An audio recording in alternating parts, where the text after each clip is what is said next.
Manghang-mangha ang mga Filipino netizens sa nag-viral na balita tungkol sa isang maladyosang artista na di umano'y niligawan at inidate pa ng isang kilala at sikat na international singer-songwriter na si Michael Bublé. Ang maladyosa at napakagandang artistang ito ay may 5 ng anak. Halos kada 2 taon nga yata na raw nagbubuntis ang pretty face actress na ito. Pero kahit na inactive ang magandang actress na ito ay parang di pa rin kumukupas ang kanyang kagandahan. Lalo't higit pa noong nasa kasagsagan pa ng kanyang kasikatan. Sa katunayan, marami ngang mga kalalakihan ang pumila ng panliligaw sa kanya noong kanyang kapanahunan. At ngayon nga ay nabulgar ng isang netizen na nagkomento na totoo raw pala talaga na niligawan raw at inidate pa siya ng sikat na singer-songwriter na si Michael Bublé. Kung kilala mo ang magandang aktres na ito, magkomento ka na ng yes. Totoo bang niligawan ng Canadian singer-songwriter na si Michael Bublé ang Filipino actress na si Christine Hermosa? Ito ang tanong ng netizens matapos ibuking ng The Voice USA Season 26 Grand Winner na si Sofronio Vasquez na mayroong niligawang Filipina si Michael Bublé kung kaya't gano'n na lang ang pagmamahal nito sa Pilipinas. Sa kanyang blind item, sinabi nitong, "So true pala na dinate ni Michael Bublé si Christine Hermosa? Siya lang naman ang isa sa mga diyosa dati." Si Michael Bublé ang coach ni Sofronio sa The Voice USA, kung saan siya ang itinanghal na pinakaunang Pilipino at Asian winner ng prestigyosong singer competition sa telebisyon. Dahil sa pagkapanalo ni Sofronio, kaliwat kanan ang interview at TV appearances ngayon ang kanyang nilalabasan. Kabilang na ang kapamilya noontime show na It's Showtime. Noong Huwebes, December 12, ay nakausap ng It's Showtime host si Sofronio sa pamamagitan ng video call para personal na batiin at pagkwentuhin na rin tungkol sa karanasan nito sa The Voice USA. Kung masaya ka para kay Sofronio Vasquez, magkomento ka naman ng opo. Ikinuwento ni Sofronio sa It's Showtime ang simula na pag-audition niya sa The Voice USA. Pagbabalik tanaw niya, nagsimula po ako sa blind audition, trying to represent myself. And of course, sinubukan ko lang pong i-represent yung Utica, New York. Pero mapalad po ako kasi yung mga producer ng show, sila yung nagsuggest na mas maganda raw po siguro kung i-represent ko yung Pilipinas.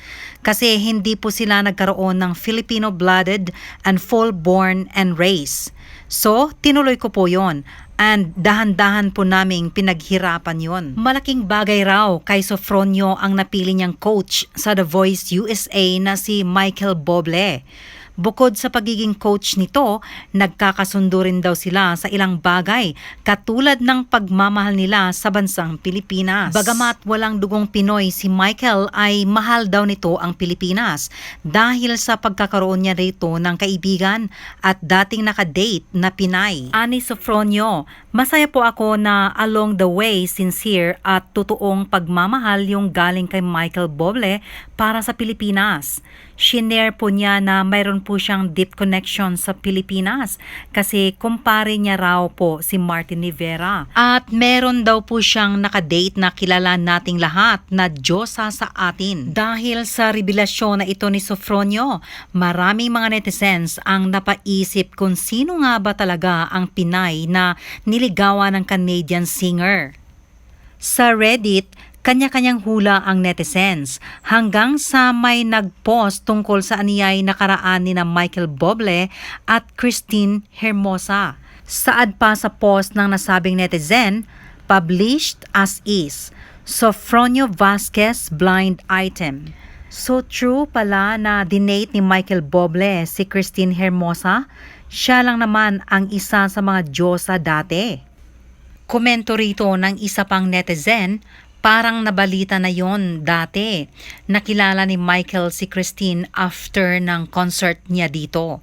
Sabi pa ng isa, nabasa ko ang chismis na yan many years ago from Ricky Lowe's column. Nag-date daw si Michael Bublé and Christine Hermosa pero di nagkatuluyan. I think either nagbalikan sila ni Echo or naging sila ni Diet. Sa panayam ng Philstar.com kay Michael noong February 2005, naitanong nila rito ang totoong relasyon nito kay Christine matapos may nakapansing fans ang pagiging malapit nila sa isa't isa. Pag-amin noon ni Michael, magkaibigan sila at fans siya ni Christine. Aniya, what do I have to say about her? I'm a friend and a fan, but there was never a romance. There was never a sexual romance. I can promise you as much as I probably would have loved that, or any boy would, for that matter. I think she's a class act.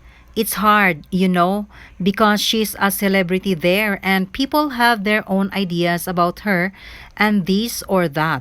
But she was never anything but kind and sweet and classy, and whoever ends up with her is gonna be a very lucky boy. Yes, so true na very lucky ang napangasawa ni Christine Hermosa. At bukod sa napakagandang babae ni Christine Hermosa ay busilak din ang kanyang puso at magpahanggang ngayon ay mahal na mahal pa rin siya ng sambayanang Pilipino. Yon ay kasal na si Christine Hermosa kay Oyo Soto at may 6 na silang anak. Happily married naman si Michael Bublé sa Argentinian actress na si Luisana Lopilato. Binayayaan sila ng 4 na anak.